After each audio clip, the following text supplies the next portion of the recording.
Oke, baik. Bismillahirrahmanirrahim. Assalamualaikum warahmatullahi wabarakatuh. Waalaikumsalam warahmatullahi wabarakatuh. Oke, selamat pagi semua. Sehat? Sehat, Pak. Apa ini yang dilakukan selama menunggu UAS ini? Sudah tidak ada mata kuliah, khususnya semester 7 ya? Apa agendanya ini? Jualan. Hah?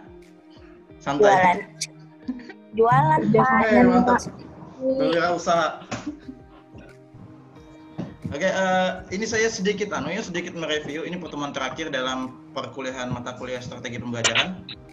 Jadi mereview materi selama ini, ya, gambaran-gambarannya serta gambaran umum dari strategi pembelajaran ya. Pokoknya terkait pembelajaran ya sebagai bekal kalian nanti entah itu skripsian atau ketika lulus nanti ya menjadi guru. Ya apa yang saya tahu ya saya akan sampaikan gitu. Kalau saya ada yang kurang nanti silakan disela, kalau ada yang salah silakan disanggah saja begitu ya. Kita discuss di sini posisinya ya. Oke, jadi kita tahu dalam pelaksanaannya pembelajaran itu sangat banyak sekali ya yang diperlukan atau dipersiapkan ya kita sebagai guru, khususnya di masa pandemi ini ya, ini sudah satu tahun ya, semester genap kemarin, semester ganjil ini ditambah nanti semester genap nanti itu berpotensi untuk dilaksanakan online lagi gitu ya. Di sekolah sudah ada edarannya dari Dinas Pendidikan Kota Balikpapan, SD SMP-nya online ya, kemudian dari provinsi ya yang SMA juga online gitu ya. Kuliah belum ya, ini belum ada edaran dari rektor ya. Hanya saja sepertinya berpotensi online lagi. Jika online lagi maka praktis 1,5 tahun. Nah, yang tidak boleh kita tinggalkan tentunya prinsip-prinsip dalam pembelajaran itu sendiri gitu ya. Mau bagaimanapun tekniknya ya, jarak jauh misalnya ataupun tatap muka, yang tidak boleh ketinggalan dari kita sebagai guru tentunya inti dari pembelajaran atau makna dari pembelajaran itu. Nah ya itu tidak boleh lepas dari kita ya. Mungkin kalian sudah paham ya mengenai, saya sedikit menyinggung mengenai ciri-ciri pembelajaran gitu ya. Ini erat kaitannya dengan mata kuliah sebelumnya yang pernah kalian dapatkan, entah itu di mata kuliah belajar pembelajaran atau perencanaan pembelajaran atau evaluasi pembelajaran dan sebagainya ya. Karena kita tahu di sini ciri pembelajaran ya. Jadi kita sebagai guru kan harus tahu pembelajaran itu seperti apa gitu kan. Ya. Jadi ciri pembelajaran. Nah, ini saya ingin bahas dulu ke kalian.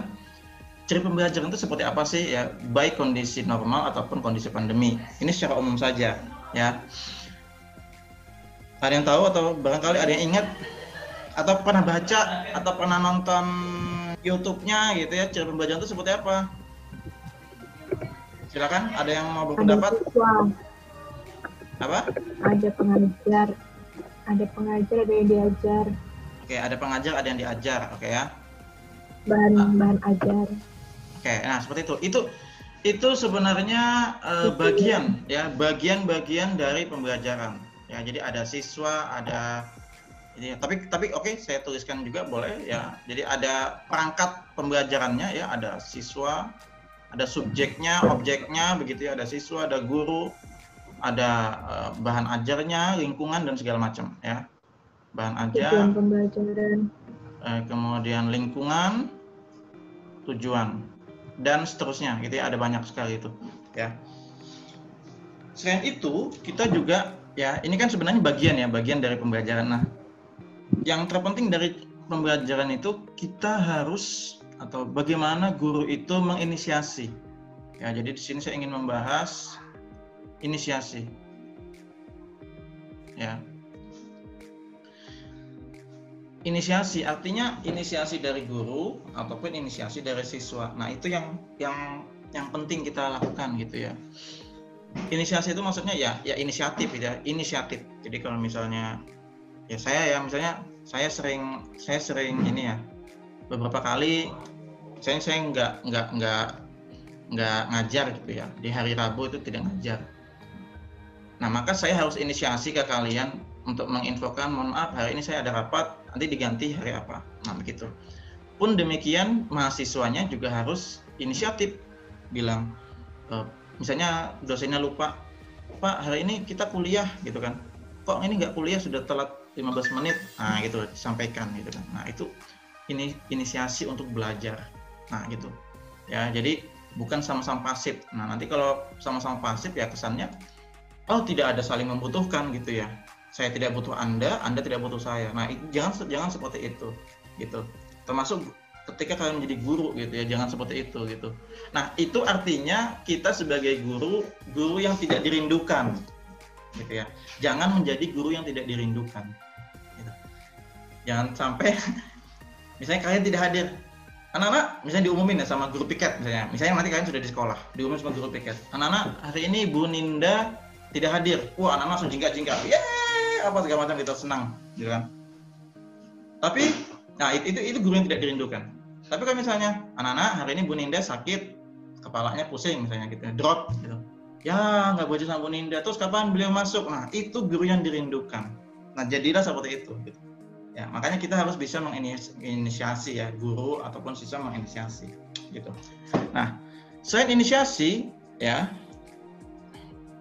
kita juga perlu yang namanya fasilitasi.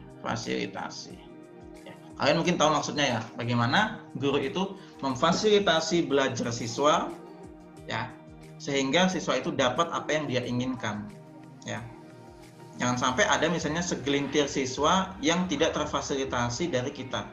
Biasanya tuh ada guru yang milih-milih ya, ada guru yang milih-milih misalnya, apalagi guru cowok ya, misalnya guru cowok di SMA, oh aku maunya ngajar atau ngurusin anak-anak yang ini misal ya, ini ada pengalaman aduh gitu kan, saya mau ngajar anak-anak yang rapi, yang cantik-cantik, yang ganteng-ganteng, yang bajunya dikeluarin yang kusut apa segala macam, nggak dianuin, nggak direken. Nah jangan seperti itu ya.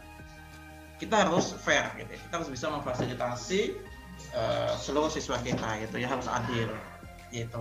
Termasuk di luar kelas ya harus bisa memfasilitasi gitu ya.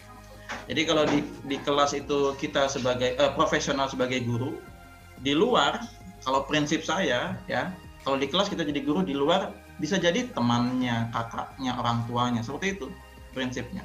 Jadi bisa memfasilitasi, barangkali ada yang mau curhat gitu kan. Nah, kenapa banyak kasus-kasus misalnya ya saya nggak perlu menyebutkan ya kasus-kasus negatif di sekolah misalnya. Ya karena mereka tidak terfasilitasi, mereka misalnya curhat kepada orang yang salah, mereka tidak tersalurkan permasalahannya gitu kan. Nah sehingga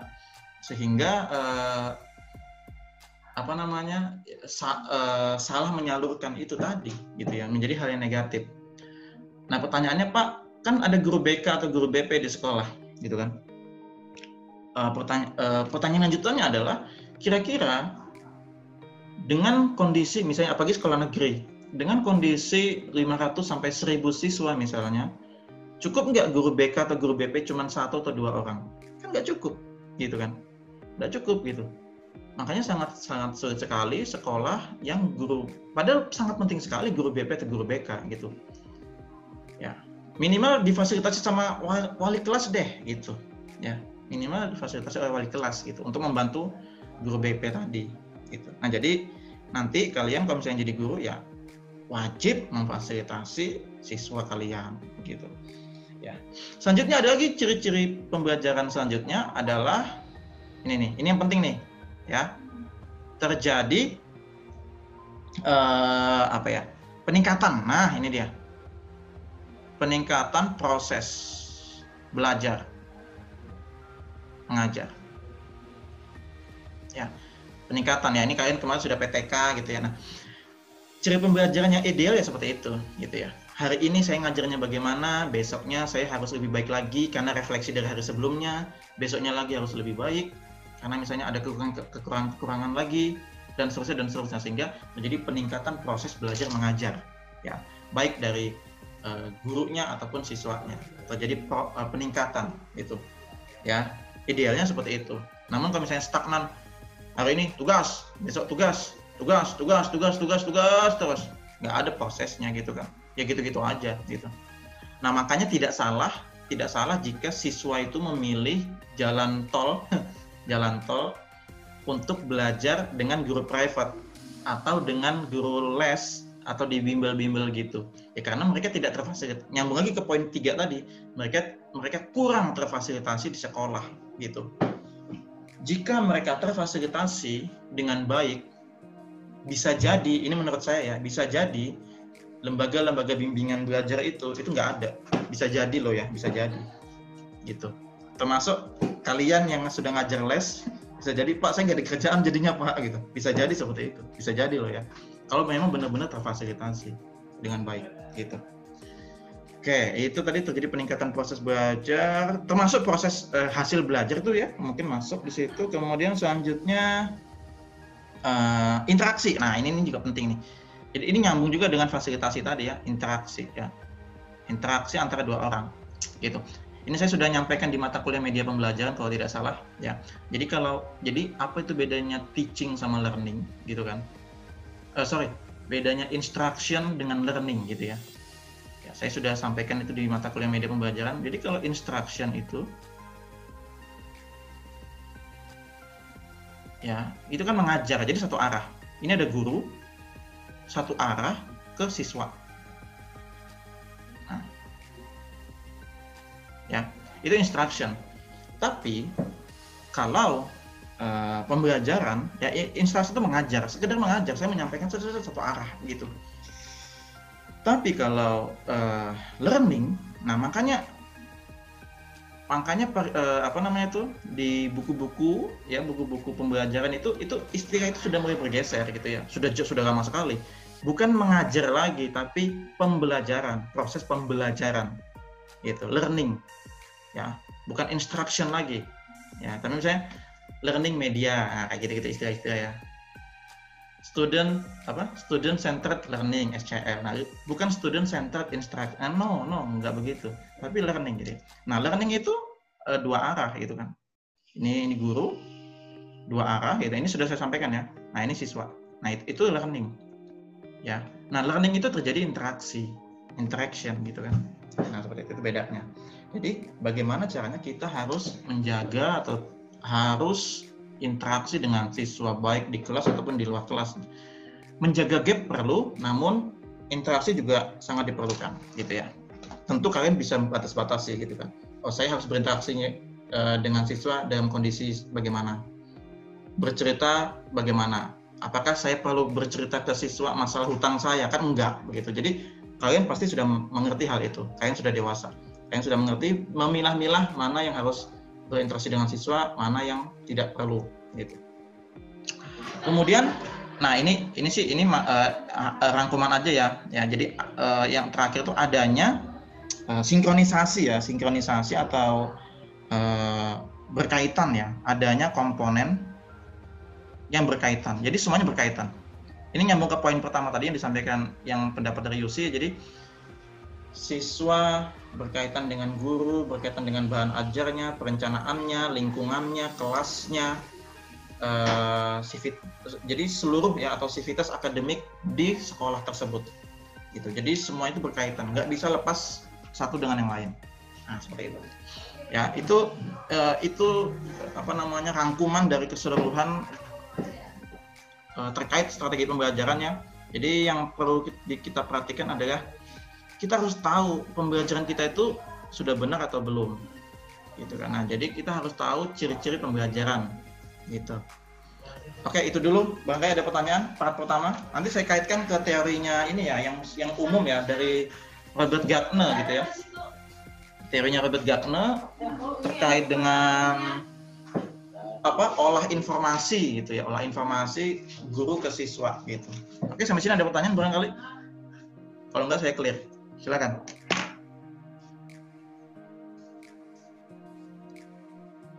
Atau apa yang mau didiskusikan? Ada? Aman? Pak, gimana caranya membangun komunikasi tadi yang learning tadi kan ya ada komunikasi dua arah. Membangun Pembelajaran Hah? membangun Oke. dua arah itu tadi. Membangun dua arah tadi, oke.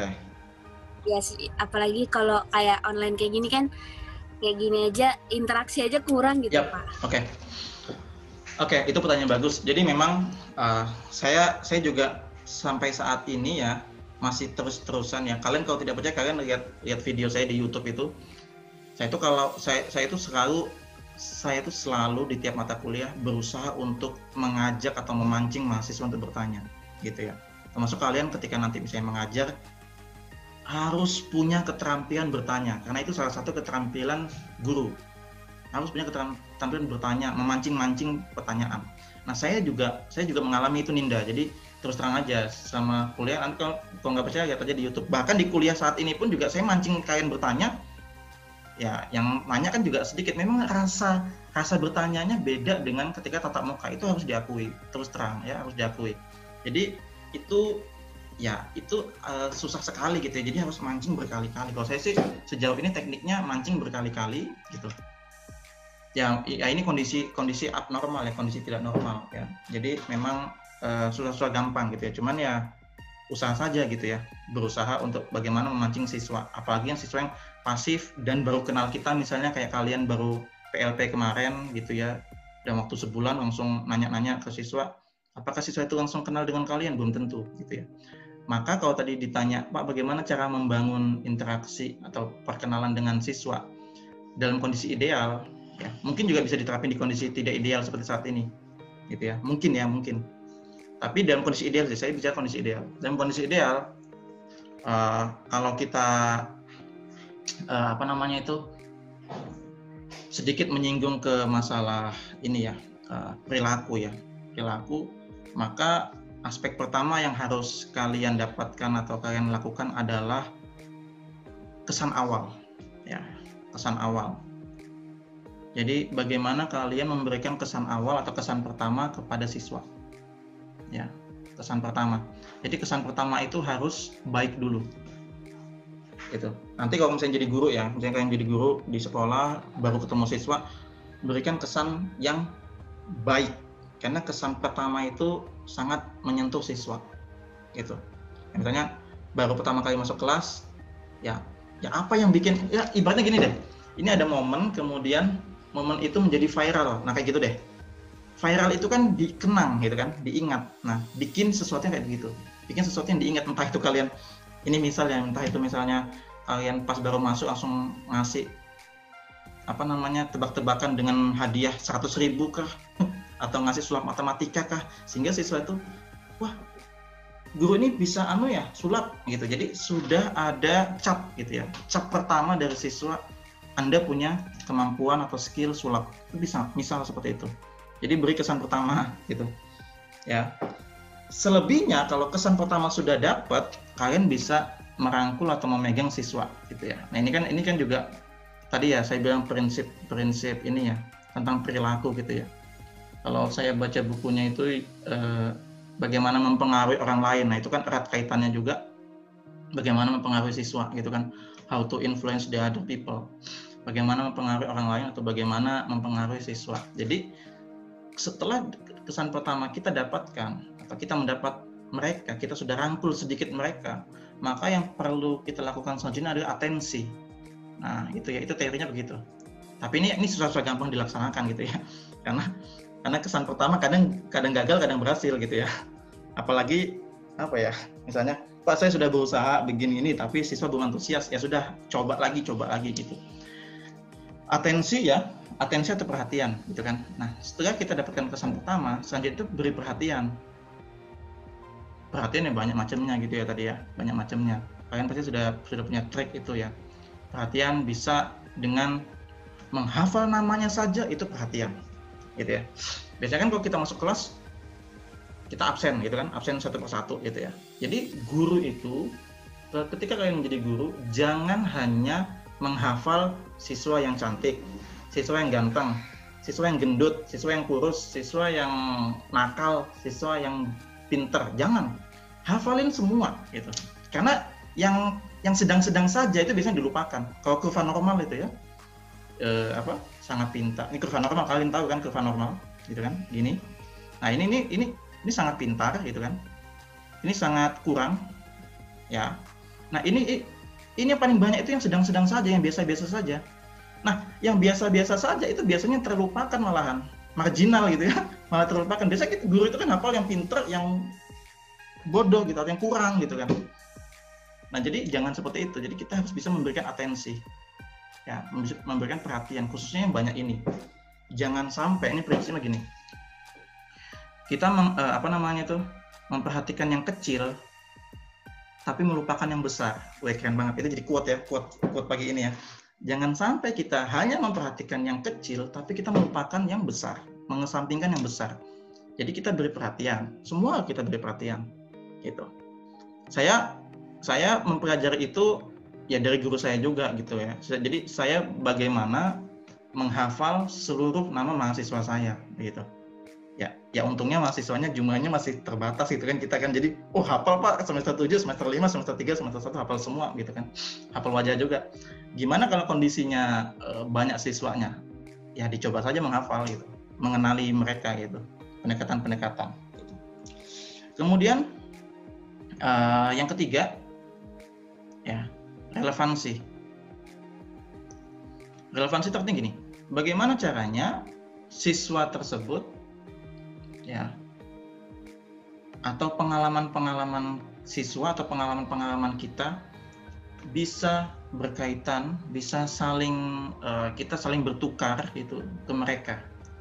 Jadi ini sudah menyentuh hati nih, ini sudah menyentuh hati mereka ini. Jadi kalau misalnya ini misal kalian ngajar, khususnya guru cowok, biasanya guru cowok ngajar, ngasih contoh misalnya, ini ngajar himpunan, dia ngasih contoh himpunan klub sepak bola Liga Inggris, disebutin tuh Arsenal, Manchester City, Manchester United disebutin. Anak laki-laki pasti nyebutin tuh contoh-contoh lainnya. Pak ini Pak Leicester, Pak Leeds, Pak Southampton, itu disebutin semua. Artinya apa? Siswa laki-laki merasa relevan. Wah, contoh yang diberikan relevan nih dengan saya nih, gitu kan. Gitu. Gurunya update juga tentang bola, gitu.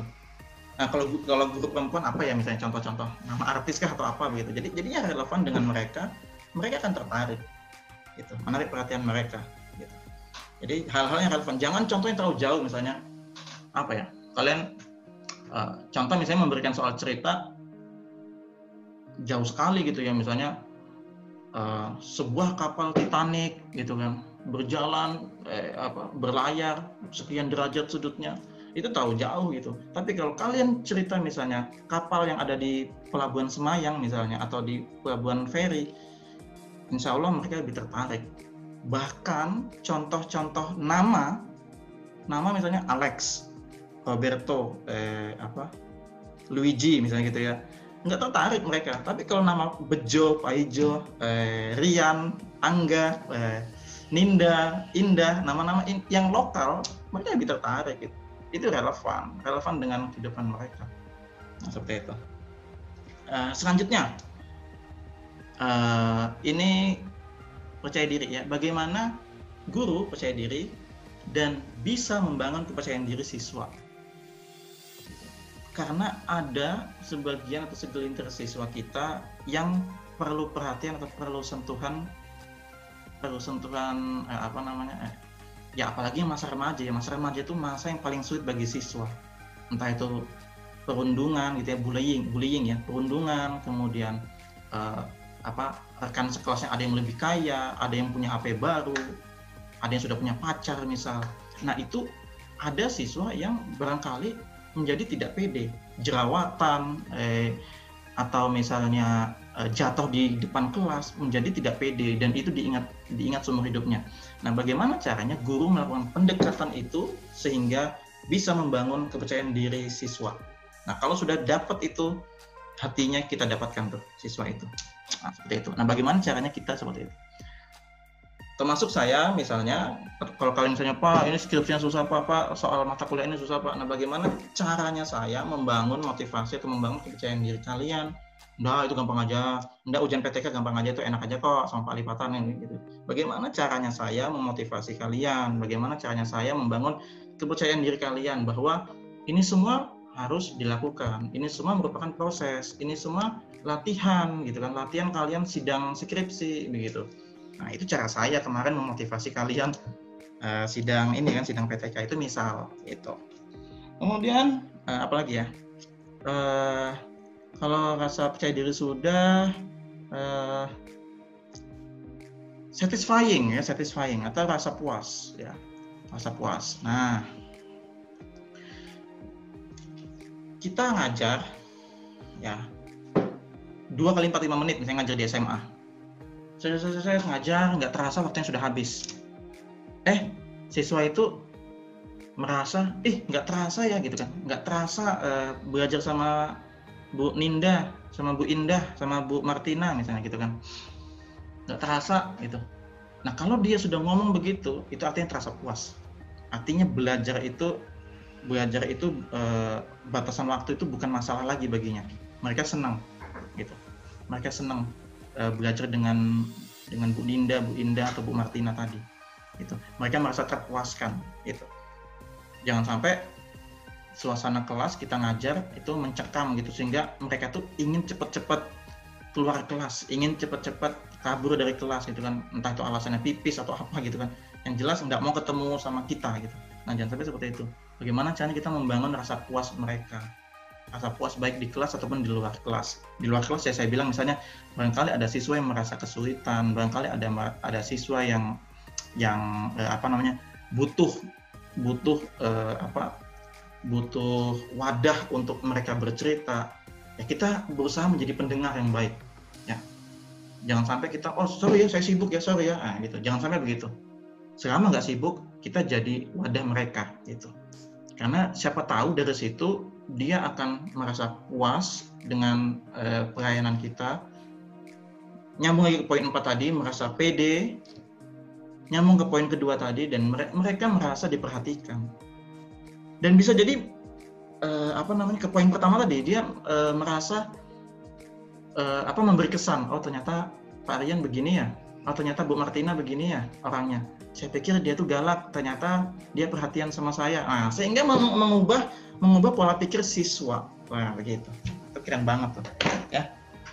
Oke, itu saja kayaknya itu ya. Tapi kayaknya masih banyak sih. Tadi saya ingatnya ini sih. Rasa puas apa lagi ya? Ya itu ya, pokoknya itu beberapa cara untuk membangun ini ya, membangun atensi, membangun motivasi siswa, membangun bagaimana kita berkenalan dengan siswa, interaksi dengan siswa, seperti itu. Kalau ada pertanyaan sebelum kita lanjut ke part berikutnya.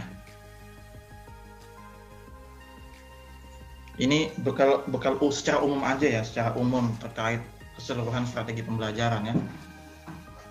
Silakan kalau ada pertanyaan. Selain Ninda, ada? Atau ada yang ingin didiskusikan atau mengemukakan pendapat, silakan. Ini saya berusaha ngajak pertanyaan terus kok ya, ini strategi ya. Silakan saja. Nggak ada? Belum ada, Pak. Oke. Kalau gitu saya lanjut ke apa ya? Tadi terkait dengan keterampilan ya. Nah, ini penting juga nih. Selain 4 kompetensi guru gitu ya. Kalau itu kan sudah umum gitu ya. Kalian sudah tahu ya, kompetensi pedagogis, kompetensi profesional atau akademik ya, kemudian kompetensi kepribadian sama sosial. Saya yakin kalian sudah bisa lah. Bahkan kalian ketika PLP kemarin dinilai 4 poin itu gitu kan. Nah, ada keterampilan lainnya gitu kan yang perlu kalian kuasai juga nih sebagai calon guru. Tadi sudah saya sedikit menyinggung tadi keterampilan bertanya tadi ya. Bagaimana Pak membangun pertanyaan gitu kan. Apalagi kondisi pandemi gini, lewat Zoom susah gitu kan. Bahkan kelas kalian aja saya ajak bertanya aja juga susah gitu. Pengen 1 orang aja atau enggak 2 orang. Nah, bagaimana memancing pertanyaan gitu kan. Nah, itu keterampilan dasar guru juga gitu ya. Nah, terus apa saja keterampilan lainnya? Nah, kita akan bedah. Jadi keterampilan dasar mengajar ya, keterampilan dasar mengajar. Ini seingat saya saja ya. Nanti kalau ini kadang kan saya lupa ya, nanti bisa ditambahkan ya. Makanya saya butuh diskusi gitu ya. Saya butuh mancing-mancing kalian gitu ya. Pak, kayaknya ini ada yang ketinggalan Pak, apa ada yang lupa, bisa ditambahkan gitu ya. Ini seingat saya saja. Keterampilan mengajar tadi sudah dibahas ya, keterampilan bertanya. Bertanya. Ya, tadi sudah disinggung juga keterampilan bertanya, keterampilan guru untuk melakukan atau memancing pertanyaan kepada siswa. Termasuk menjawabnya juga gitu ya. Bagaimana menjawab yang nyambung lagi ke poin tadi, yang memberikan kepuasan jawaban ke siswa gitu. Jangan sampai kita misalnya ada siswa nanya, Pak, kenapa ini, misalnya gitu ya, nanya hal gitu ya, kenapa ini dan seterusnya, terus jawaban kita, ya pokoknya begitu. Jadi kalau sudah ada kata pokoknya itu, pasti siswa nggak akan puas gitu ya. Nggak ada pokoknya nggak ada itu. Apalagi kita matematika itu semua harus bisa dibuktikan gitu. Selagi bisa dibuktikan. Kecuali postulat sama aksioma itu nggak bisa dibuktikan, oke? Itu nggak bisa dibuktikan. Tapi kalau selagi masih bisa dibuktikan dan siswa itu bertanya, kita beri penjelasan gitu. Ya, itu kemampuan bertanya dan menjawab sebenarnya ya. Ini nyambung juga ya, sorry, saya tambahin ya. Bertanya dan menjawab. Nah, ya. Atau memberi penguatan. Atau gini aja ya, ini poin kedua aja ya. Jadi ada keterampilan bertanya, ada menjawab ya, menjawab dan memberi penguatan gitu ya. Memberi penguatan atau rangkuman-rangkuman di materi akhir misalnya gitu, atau penekanan materi yang penting gitu ya, intonasinya bagaimana gitu ya. Kemudian kemampuan atau keterampilan apa lagi ya kira-kira? Apa nih menurut kalian gimana? Silakan. Ini saya pancing kalian ya. Ayo. Apa keterampilan mengajar? Menguasai materi. Oke. Benar itu. Itu penting banget tuh. Menguasai ya, menguasai dan ya, jadi saya tambahin ya, menguasai dan menjelaskan materi gitu. Kalau menguasai tapi nggak bisa menjelaskan ya percuma gitu kan. Menguasai dan menjelaskan materi. Ya. Ini malah dasarnya banget gitu kan. Jadi kalian menguasai ilmu matematikanya, ya, kontennya, serta bisa menjelaskan, gitu ya. Serta bisa menjelaskan materinya. Ini enak banget ya, saya nggak ada videonya ya. Ini saya lagi ekspresif banget loh sebenarnya. Cuma nggak ada videonya, mohon maaf ya. Aduh ya Allah. Jadi menguasai dan menjelaskan materi itu keterampilan dasar mengajar. Jangan sampai ketika menjelaskan gagap gitu kan, atau nggak siap mental gitu. Karena dulu banget ya, angkatan 2008 atau 2009 ya, itu dulu banget. Itu pernah ada info ya, mereka itu ada 1 atau 2 mahasiswa PLP kemudian nggak siap ngajar di depan kelas gitu, nggak pede menyampaikan materi, jadi ya ditinggal siswanya gitu. Nah jangan sampai seperti itu gitu. Nah kalian kan kemarin sudah mengalami itu meskipun secara virtual, nah nanti tinggal melatihnya lagi ketika berhadapan secara langsung ya, atau minimal ya kan kalian pasti sebagian besar sudah mengajar di bimbel atau mengajar private. Nah itu kan juga melatih atau mengasah keterampilan kalian menjelaskan materi, apalagi yang private itu susah sekali ya. Private itu juga lumayan susah gitu, apalagi ditekan sama orang tuanya, anak saya pokoknya harus ranking gitu kan. itu kan lumayan juga ya bagi kalian gitu. Kemudian apa lagi keterampilannya? Tadi sudah benar Yusi, siapa lagi kira-kira? Bertanya, apa? Membuka dan menutup pembelajaran. Itu dia. Membuka dan menutup pembelajaran. Oke, tadi ini kan pelaksanaan ya. Mengajar itu kan pelaksanaannya. Ini pelaksanaan. Benar, tadi kelupaan ya. Membuka dan menutup. Nah. Dan menutup pembelajaran. Itu benar. Ya. Membuka itu kita, ya kalian pasti sudah tahu juga, sudah pernah buat FPP-nya, sudah pernah melaksanakan, mengajar, micro teaching juga ya. Jadi membuka itu kita memberikan persepsi, menyampaikan tujuan pembelajaran, gitu kan. Kemudian bisa juga menyinggung dengan materi sebelumnya, gitu. Persepsi kan bisa banyak, menyinggung materi sebelumnya, mengingatkan kembali, mengaitkan dengan kehidupan nyata, gitu. berdoa juga penting ya, religiusnya, dan mengabsen siswa. Nah biasanya, nah ini khusus yang absen ya. Coba saya tanya nih kalian kemarin mengabsen siswa bagaimana? Absen satu persatu atau bagaimana? Saya absennya di bawah guru pamong, Pak. Apa? Oh ya, guru pamong. Nah, kira-kira nanti kalian misalnya tatap muka dengan siswa, kira-kira absennya bagaimana? Absen siswa itu? Panggil satu persatu, Pak. Oke, panggil satu persatu. Ada yang lain?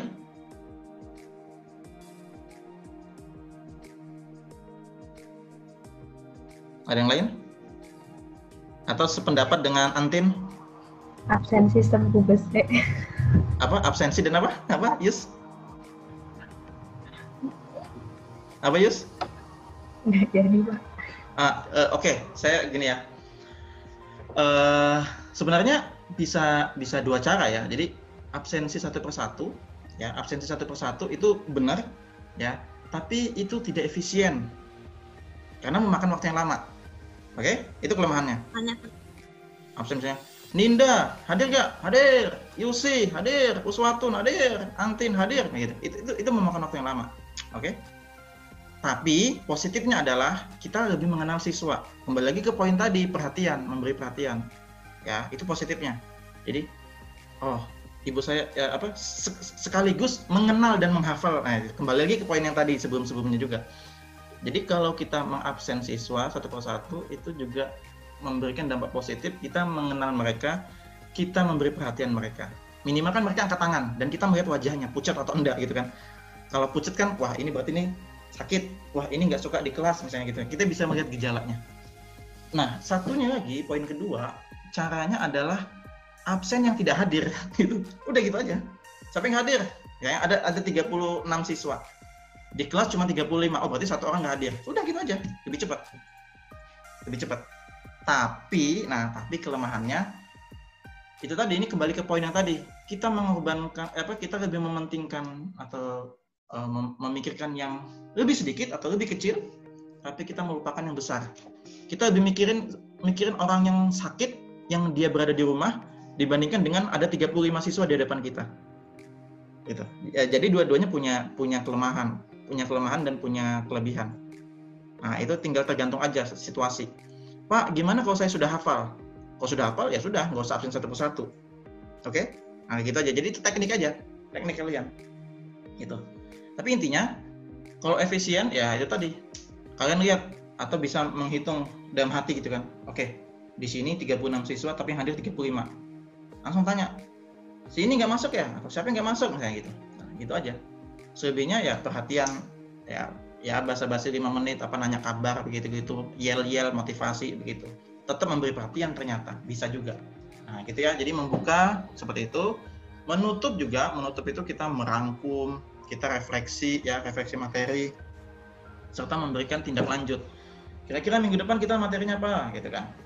Atau ini tugasnya, atau tolong dipelajari materi ini. Minggu depan kita akan bahas itu, ibu akan kasih tes misalnya gitu. Ya, jadi ada tindak lanjut di penutupan itu. Ya, seperti itu. Apalagi kira-kira keterampilan dasar mengajar? Ini sudah ya, membuka, menutup, mengajar, apalagi nih kira-kira? Menguasai kelas. Menguasai kelas, oke, good. Menguasai atau mengelola kelas. Nah,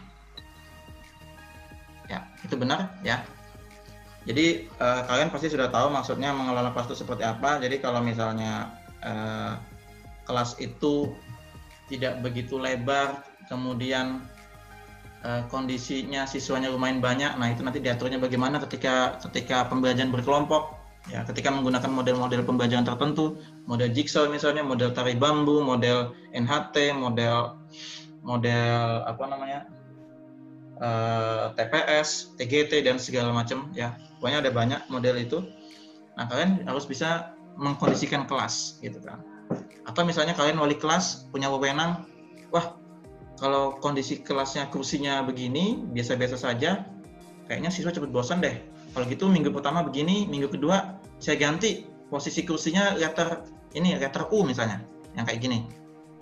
Nah, ini kursi gitu kan. Ini kursi ini kursi, ini gurunya. Nah, bisa seperti itu. Letter U, kayak seminar gitu kan, keren. Jadi dapat arahnya. Nah, bisa kita menguasai dan mengondisikan kelas itu bisa seperti itu. Ya, yang jelas kita nanti yang akan melihat kelas itu seperti apa, kita yang bisa merancang gitu. Ya, mengelola kelas. Ya, kelas juga tidak hanya di dalam kelas gitu ya. Tapi bisa misalnya, Pak, misalnya kita di luar kelas, di taman, ya bagaimana caranya mengkondisikan siswa itu supaya tidak nyebar terlalu jauh, supaya tidak menginjak, misalnya, supaya tidak menginjak tanaman yang bunga-bunga gitu ya, tanaman yang dilarang misalnya. Nah gitu, jadi kita harus bisa mengkondisikan, bisa mengatur, bisa mengontrol siswa gitu. Oke? Lanjut, apalagi kira-kira?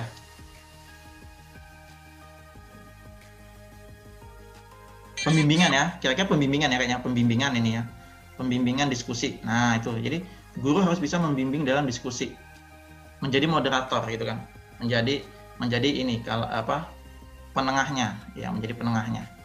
Ya, guru menjadi penengah, membimbing diskusi juga, gitu kan, memfasilitasi siswa untuk, ayo siapa yang mau bertanya, ini kelompok 1 sudah presentasi, silakan tanggapi, kelompok 2 tanggapi, kelompok 3 tanggapi, silakan, nah, ayo kelompok 4 silakan memberi sanggahan, nah kayak gitu. Jadi bisa memfasilitasi diskusi, bisa juga membimbing, ini keliling, guru itu keliling, jangan anak-anak, ini silakan diskusi, ibu mau ngopi di kantin, nggak begitu, gitu kan. Nah jadi bagaimana guru itu keliling ya ke kelompok 1, gimana anak-anak bisa ke kelompok 2, gimana anak-anak sudah mengerti, mana yang susah ibu kasih tahu, gitu-gitu ya. Jadi pembimbingan diskusi harus bisa begitu, dan harus adil, perhatian ya, harus memberikan semua, jangan kelompok yang pinter aja didatangin, jangan gitu, kelompok yang cantik aja gitu kan, kelompok yang yang ganteng, kelompok yang malas-malas ngumpul di meja belakang nggak diurusin, nah jangan begitu gitu ya. Semuanya harus terfasilitasi gitu. Apalagi kira-kira keterampilan dasar mengajar? Memberikan apresiasi termasuk nggak Pak? Memberikan apresiasi itu lebih kepada ini, teknik dan taktik gitu ya, lebih kepada teknik gurunya ya, bukan keterampilan dasar. Ini kan redaksinya keterampilan dasar, nggak semua bisa memberikan apresiasi gitu kan. Itu kan tadi kan pribadi ya, lebih kepada pribadi ya. Memberikan apresiasi itu teknik ya, teknik ketika dalam pembelajaran siswa itu ya tadi ya, misalnya benar jawabannya, siswa rajin, nah itu kan teknik, lebih kepada tekniknya sebenarnya, seperti itu. Apalagi kira-kira? Variasi. Apa? Variasi. Ya variasi pembelajaran. Nah ini nih, jadi benar ya, variasi pembelajaran. Jadi itu juga keterampilan dasar. Misalnya guru sudah menerapkan suatu model atau metode tertentu, namun di tengah jalan dirasa gagal, guru harus bisa memvariasi, gitu. Berpikir keras untuk memvariasi. Kira-kira ini gimana ya, alternatif lainnya ya, gitu kan. Nah harus bisa begitu, ya kan, harus bisa begitu. Atau misalnya ngasih soal tes, namun siswa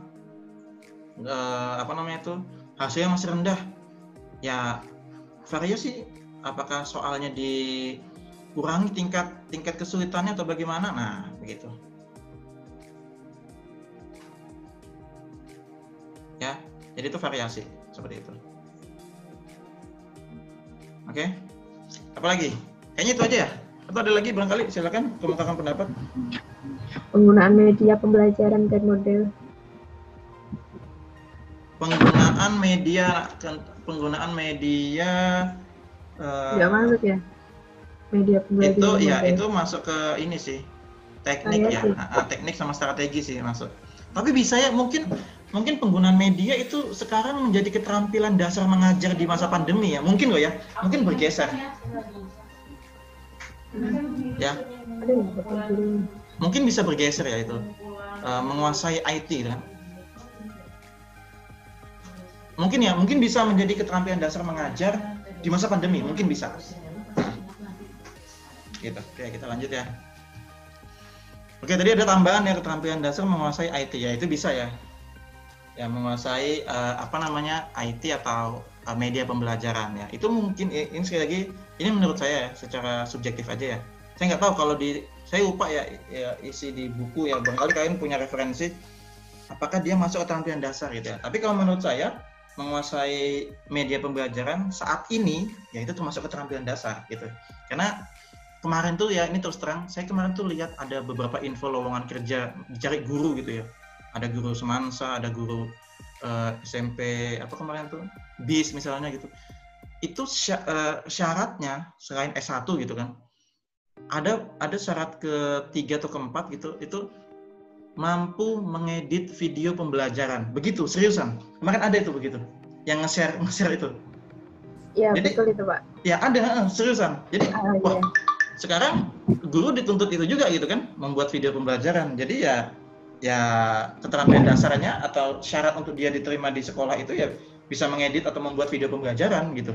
Itu jadi keterampilan dasar juga ternyata, bisa jadi itu. Ya, benar, itu bisa masuk. Ya, seperti itu. Ya. Oke, kayaknya itu aja. Atau ada lagi nggak? Saya agak lupa. Ini kan secara umum aja nih.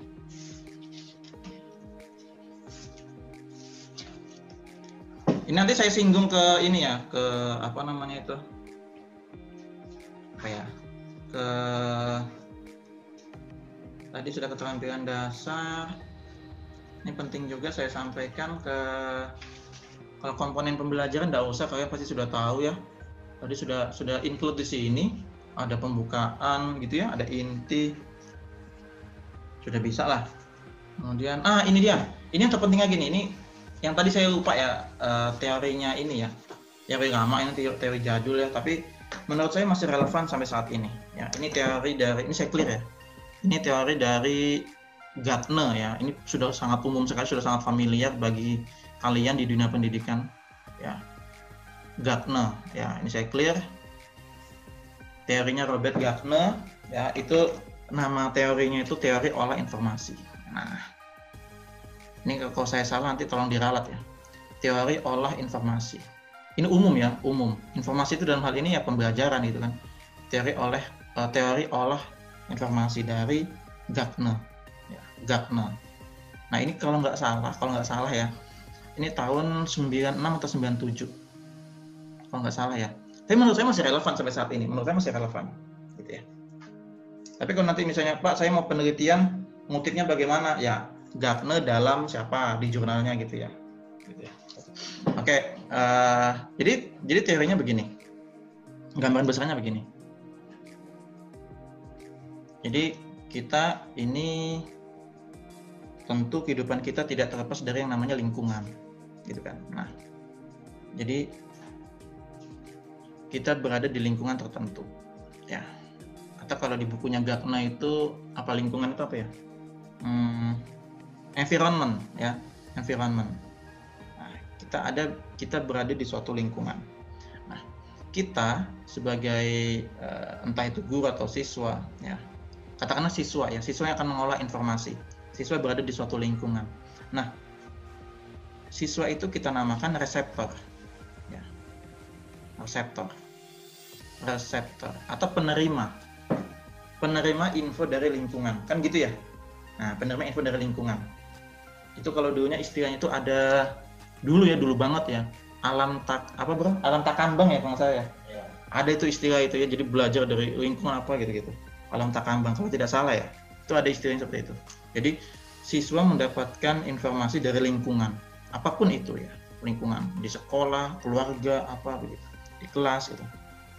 Nah, siswa itu tentu punya yang namanya sensori, ya kan? Masuk ke dalam sensorinya, sensori register, terregis ya, terregis itu kan, terregis atau masuk, istilahnya gitu kan, sensori register, terdaftar itu ke dalam dirinya, itu. Nah,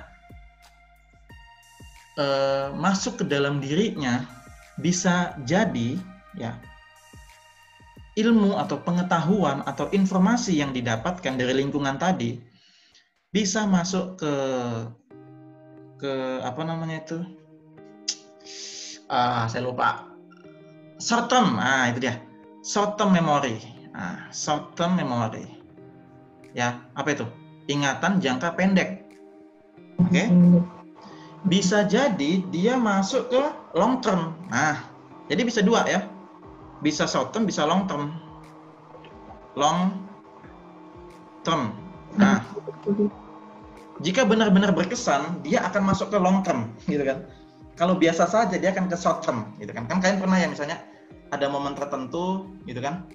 Kalian ingat apa yang berkesan, atau ada bisa juga bahkan yang kemarin kalian bisa lupa. Nah, itu masuk short term, gitu. Tapi kalau misalnya dulu banget kalian masih ingat sampai sekarang, itu masuk long term. Apalagi kalau misalnya diputus pacar, gitu kan. Wah, itu berkesan sekali, Pak. Itu masuk ingatan jangka panjang saya. Nah, akan saya lupakan itu kan. Siapa itu? Ada begitu, itu masuk long term, bisa jadi gitu kan. Atau bisa masuk short term. Nah, jadi ada dua pilihan. Nah, gitu. Jadi ini saya bikin arahnya dua arah ya. Jadi bisa masuk short term, bisa masuk long term. Nah, dari short term sama long term. Nah, kalau teorinya itu dia begini.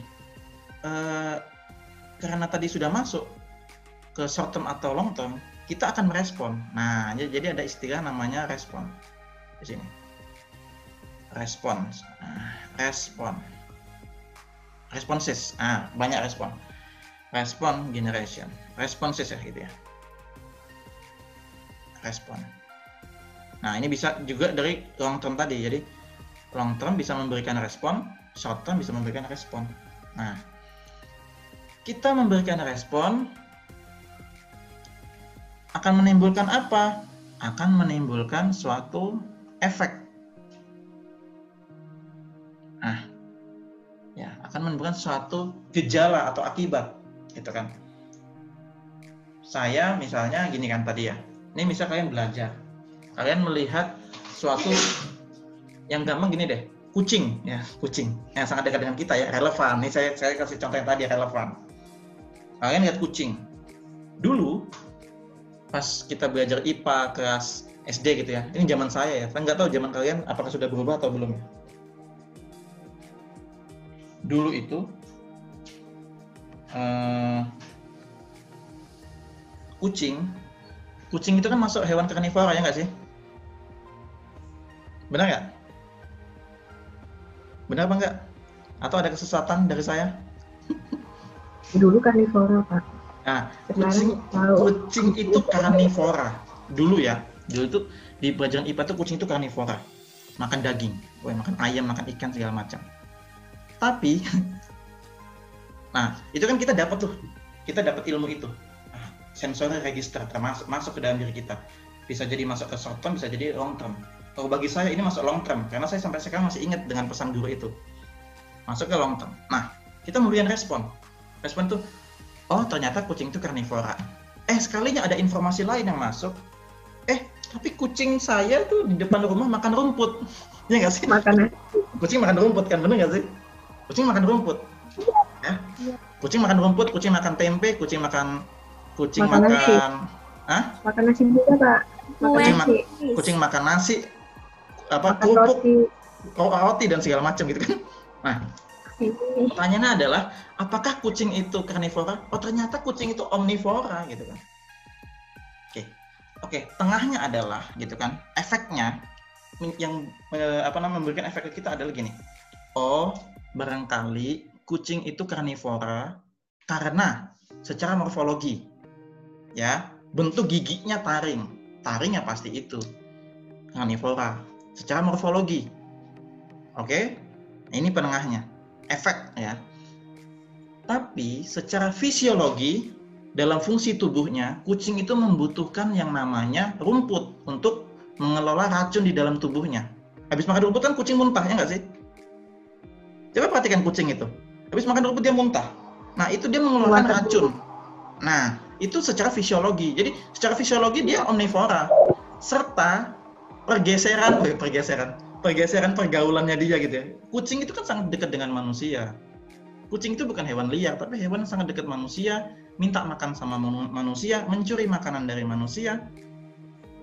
Ya jadi ya dia makan apa saja yang di dekat manusia. Jadi pergeseran itu gitu. Nah, jadi kita mendapatkan efek di situ. Kita gitu. tahu ya ternyata bisa karnivora, bisa omnivora, begitu kan. Nah, itulah yang yang kita kontrol gitu ya, pengetahuan yang kita kontrol. Ya, eksekutif, namanya eksekutif kontrol. Pengetahuan itu kita kontrol, gitu kan. Dari pengetahuan itu, kita bisa memberikan manfaat atau pengetahuan ke lingkungan. Nah, jadi dari lingkungan untuk lingkungan, gitu ya. Atau kita bisa menyebarkan ilmu itu ke teman-teman sekelas, ke orang tua, ya pokoknya lingkungan kita, lingkungan sekitar kita, circle kita. Nah, seperti itu, ya. Jadi, oh ya, ini tadi lupa ya. Jadi respon itu ada ekspektasi, saya lupa, ekspektasi. Jadi harapannya adalah siswa itu merespon, kemudian dia bisa mengontrol respon itu, memfilter. Nah, ketika sudah difilter, oh ternyata, nah barulah dia ilmu itu kembali untuk lingkungan seperti itu. Nah, itu teori olah informasi. Nah, itu yang kita harapkan siswa kita itu mendapatkan itu. Ketika siswa itu sudah berkata, minimal berkata, oh begitu. Itu kalau sudah keluar kata oh, nah itu dia dapat gitu. Dia dapat ya, masuk ke memorinya dia. Tapi kalau oke, aku sudah tahu itu, nah itu udah nggak dapat dalam pembelajaran gitu kan, nggak dapat. Nah seperti itu yang bisa saya sampaikan hari ini. Tambahan-tambahan aja, tadi sudah poin pertama tadi tentang apa tadi itu, motivasi, tentang keterampilan dasar mengajar, tentang apa tadi, prinsip atau ciri-ciri pembelajaran. Sekarang teori olah informasi dari Gardner. Nah itu yang minimal kalian pahami lah, gitu ya. Terlebih nanti kalian mau penelitian, nah ini nih harus yang dipahami nih, penelitian khususnya penelitian tentang analisis. Wah ini mantap nih. Nah, silakan dipahami itu ya. Oke, mungkin cukup itu saja ya dari saya penyampaiannya. Barangkali ada pertanyaan atau apa yang mau didiskusikan, silakan. Ini tinggal 10 menit lagi nih, silakan. Ada? Sudah cukup? Cukup. Cukup ya, sangat jelas ya. Sangat jelas nggak? Ya. Sangat jelas? Alhamdulillah, gitu ya. Sangat jelas, oke. Ya sudah. Kalau memang tidak ada, cukup ya, benar ya? Iya, Pak. Ya, oke. Cukup kuliah kita pada pagi hari ini. Ini kuliah pertemuan terakhir ya di mata kuliah strategi pembelajaran. Jadi nanti UAS-nya open book ya.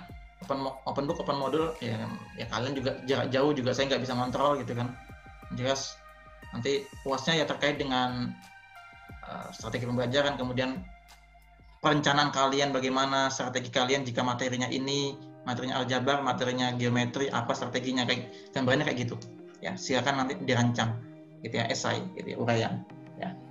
Oke, itu saja ya, cukup kuliah kita pada pagi hari ini. Assalamualaikum warahmatullahi wabarakatuh. Waalaikumsalam warahmatullahi wabarakatuh.